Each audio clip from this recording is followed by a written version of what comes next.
কখনো কখনো একটুখানি সাহস মানুষকে এমন এক যাত্রায় নিয়ে যায় যা তার জীবন চিরদিনের জন্য পাল্টে দেয়। সুন্দরবনের ঘন জঙ্গলে হালকা কুয়াশা ভেসে আসে, নদীর জলে নৌকার দুলনি, আর চারপাশে শুধু শালিক আর অচেনা পাখির ডাক। নিলয় একজন তরুণ প্রত্নতত্ত্ববিদ, হাতে আঁকা পুরনো মানচিত্র শক্ত করে ধরে রেখেছে। তার দাদু মৃত্যুর আগে তাকে এক রহস্যের কথা বলেছিলেন। এই জঙ্গলের গভীরে লুকিয়ে আছে হারানো এক নগরী, যেখানে মানুষের হাত না পড়া সম্পদ আর ইতিহাস ঘুমিয়ে আছে।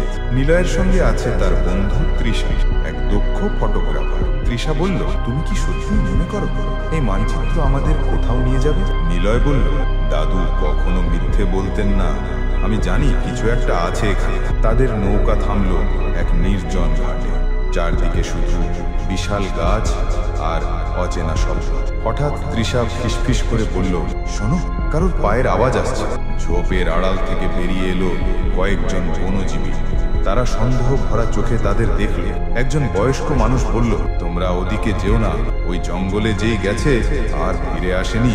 নিলয় বলল, আমাদের যেতেই হবে। ঘন্টার পর ঘন্টা হাঁটার পর তারা পৌঁছলো এক অদ্ভুত জায়গায়, বিশাল পাথরের গেট যার উপর খোদাই করা আছে অচেনা চিহ্ন। তৃষা বলল, এটা মানুষের তৈরি, কিন্তু এখানে কিভাবে? নিলয় মানচিত্র মেলালো, ঠিক এইখানেই হারানো নগরী লুকানো আছে। দরজা ঠেলে ভেতরে ঢুকতেই হাওয়া ভারী হয়ে গেল। ভেতরে ভাঙাচোরা মূর্তি, শ্যাওলায় ঢাকা প্রাসাদের ধ্বংসাবশেষ, আর মাঝখানে বিশাল পাথরের স্তম্ভ। হঠাৎ মাটি কেঁপে উঠল, স্তম্ভের নিচ থেকে বেরিয়ে এলো লোহার তৈরি এক অদ্ভুত যন্ত্র।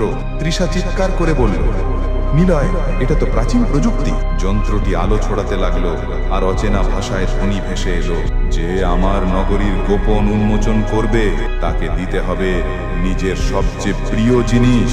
নিলয় বলল, আমার সবচেয়ে প্রিয় জিনিস? তৃষা ভয় পেয়ে বলল, তুমি কি বলছো নিলয়? না, আমি তোমাকে দেব না, বরং আমি দেব আমার জীবন। সে যন্ত্রটিকে স্পর্শ করল, সঙ্গে সঙ্গে চারপাশ অন্ধকার হয়ে গেল। তৃষা চোখ খুলে দেখে সে একা দাঁড়িয়ে আছে ধ্বংসাবশেষের মাঝে। নিলয় নেই, শুধু মাটির ওপর পড়ে আছে মানচিত্র। তৃষার চোখ দিয়ে জল গড়িয়ে পড়ল। তুমি সত্যি নগরীর রহস্য উন্মোচন করেছো নিলয়, কিন্তু দামে তুমি হারিয়ে গেলে। সে মানচিত্রটা বুকে চেপে ধরল, সিদ্ধান্ত নিল এই গল্প দুনিয়ার সামনে তুলে ধরবে। কিন্তু জঙ্গলের গভীরে আজও লোকেরা বলে, সেই হারানো নগরীর ভেতর নিলয়ের আত্মা পাহারা দেয়, যেন আর কেউ কখনো সেই গোপন রহস্যে হাত না দেয়। আসল সম্পদ কখনো ধন সম্পদ নয়, বরং সেই মানুষগুলো যাদের আমরা ভালোবাসি।